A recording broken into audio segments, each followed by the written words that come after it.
اب بس بہت ہو گیا ہے، مجھ سے نہیں سنبھالے جاتے یہ بچے۔ اکثر نے یہ کہہ کر اپنا بھتیجا ماں کی گود میں رکھ دیا۔ کچھ تو خدا کا خوف کرو لڑکی، اس کی ماں صبح سے اس کے پیچھے ہلکان ہو رہی ہے، تم نے اس کو صرف 5 منٹ ہی اٹھایا اور تمہاری یہ حالت ہو گئی ہے۔ پھر اس کی ماں کے بارے میں سوچو، میں نے تھوڑی کہا تھا بھابھی کو کہ وہ اتنا زیادہ بچے پیدا کرے۔ اس نے بدتمیزی کا مظاہرہ کیا۔ اس سے پہلے کہ اس کی امی چھڑی اٹھاتی وہ وہاں سے بھاگ گئی۔ رکو تم، کہاں پر بھاگی جا رہی ہو؟ میں تمہیں بتاتی ہوں۔ یہ کہہ کر انہوں نے اپنا پوتا اپنی گود میں اٹھا لیا۔ امی جان، مجھے ٹرپ پر جانے کے لیے پیسے چاہیے۔ رات تقریباً 8 بجے کا وقت تھا جب وہ اپنی ماں کے کمرے کے اندر داخل ہوئی۔ مجھ سے تم بات ہی نہ کرو، میں تم سے ناراض ہوں۔ یہ کہہ کر انہوں نے اپنا چہرہ دوسری طرف موڑ لیا۔ اس کا بھائی بھی کمرے میں ہی بیٹھا ہوا تھا۔ اس کے لوگوں پر ہلکی سی مسکراہٹ پھیل گئی۔ بھائی دیکھ رہے ہیں آپ ان کو؟ ہاں میں تو دیکھ رہا ہوں، تم بھی دیکھو۔ میں بھی یہاں پر اپنی ماں کو منانے کے لیے آیا ہوں۔ دراصل اس کے بھائی سے یہ غلطی ہو گئی تھی کہ آج صبح وہ ان سے دعا لیے بغیر ہی گھر سے نکل گیا تھا اور ابھی وہ رات کے وقت ان کے پاس بیٹھا ان کو منا رہا تھا۔ امی جان، قسم سے کبھی کبھار آپ محبوبوں جیسی حرکتیں کرتی ہیں۔ وہ بوڑھا سا منہ بناتے ہوئے بولی تو آمنہ بیگم اسے غصے سے گھورنے لگی۔ اور تم کون سے ٹرپ پر جانے کی بات کر رہی ہو؟ میں نے تو تمہیں اجازت ہی نہیں دی۔ امی جان، اب یہ ظلم مت کیجیے گا۔ 2 دن پہلے ہی میں نے آپ سے پوچھا تھا اور آپ نے مجھے کہا تھا کہ اگر ایک رات کے لیے وہاں پر رکنا ہے تو میں جا سکتی ہوں۔ بھائی جان دیکھیں نا امی کو۔ وہ اب اپنی ماں کو چھوڑ کر بھائی کے ساتھ جا کر کھڑی ہو گئی تھی۔ ہاں امی جان، یہ دے اس کو، یہی تو عمر ہے انجوائے کرنے کے بعد میں جب شادی ہو جائے گی تو سسرال کے جھمیلوں میں بڑھ جائے گی، پھر کہاں اس کو موقع ملے گا۔ وہ بھی معصومیت سے آنکھیں ٹمٹمانے لگی۔ کون کرے گا اس نکمی لڑکی سے شادی؟ اس کی حرکتوں کے بارے میں پورے محلے کو پتا ہے۔ ہر کوئی اس کا نام سن کر کانوں کو ہاتھ لگانا شروع کر دیا تھا۔ ابھی کچھ دن پہلے ہی راشدہ ایک رشتہ لائی تھی، پہلے ہی بڑے گھر کا تھا، لڑکا بزنس مین تھا، اکیلا تھا نہ تو بہنوں کا جھنجٹ تھا نہ ہی بھائیوں کا۔ اگر وہاں پر چلی جاتی تو سکون سے اپنی زندگی گزارتی۔ محلے کی دوسری عورت کو پتہ چلا تو اس نے رشتے والی کے کان بھرنا شروع کر دیا۔ وہ بیچاری اس کے بارے میں حقیقت سنتی وہاں سے چلی گئی۔ امی جان، اگر وہ انسان میرے نصیب میں ہوتا نا تو وہ مجھے مل کر ہی رہتا۔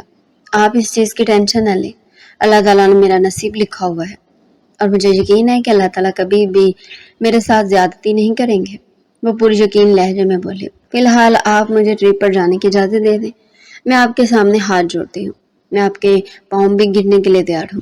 یہ کہہ کر اس نے باقاعدہ اپنی ماں کے پاؤں پکڑ لیے تھے۔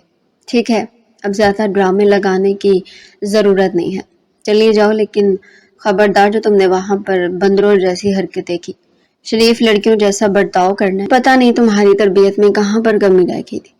ایک بار پھر سے انہیں اس کی ٹینشن ہونے لگی تھی۔ دوسری طرف اقصیٰ کو صرف اور صرف اجازت سے غرض تھی۔ جیسے اسے پرمیشن ملی وہ بھاگتی ہوئی کمرے سے باہر نکلی۔ اس کے ساتھ ہی اس نے اپنے بھائی کو بھی آنکھوں سے اشارہ کر دیا تھا۔ وہ بھی اپنی ماں کو منا کر گھر کے پچھلے حصے کی طرف آ گیا۔ بھائی جان، اب مجھے پیسے بھی دے دے۔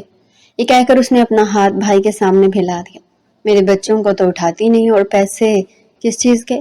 وہ جان بوجھ کر اس کو تنگ کر رہا تھا۔ بھائی آپ کو پتہ ہے مجھے بچے بہت زہر لگتے ہیں، یا اللہ اس لڑکی کو ذرا سی عقل سمجھ بوجھ عطا فرما۔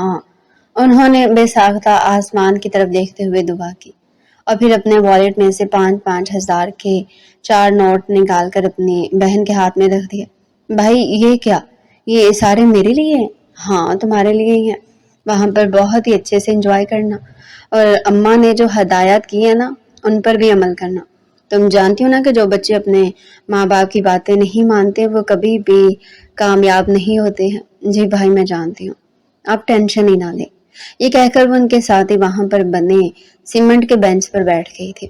کیا آپ کا اور بھابھی کا کوئی مسئلہ چل رہا ہے؟ اس نے سرسری انداز میں پوچھا تو وہ چونک گیا، یوں جیسے کسی گہری سوچ سے نکلا ہو۔ نہیں، ایسی کوئی بات نہیں ہے، مجھے بھابھی ان دنوں کافی ڈسٹرب نظر آ رہی ہے۔ وہ امی سے بھی بدتمیزی کر چکی ہیں اور اپنے بچوں کا بھی ٹھیک طرح سے خیال نہیں رکھتی ہیں۔ کبھی اپنا بچہ میرے ہاتھ میں دے جاتی ہیں تو کبھی امی کے ہاتھ میں۔ وہ نارمل سے انداز میں بات کر رہی تھی۔ اس کا ارادہ اپنے بھائی کو بھڑکانا ہرگز نہیں تھا۔ ہاں وہ چاہتی تھی کہ میں اس کے لیے ایک الگ گھر بنا دوں۔ یہ آپ کیا کہہ رہے ہیں؟ ان کو ہم سے کیا مسئلہ ہے؟ مجھے بھی نہیں معلوم۔ خیر تم ان ساری چیزوں کی طرف توجہ نہ دو،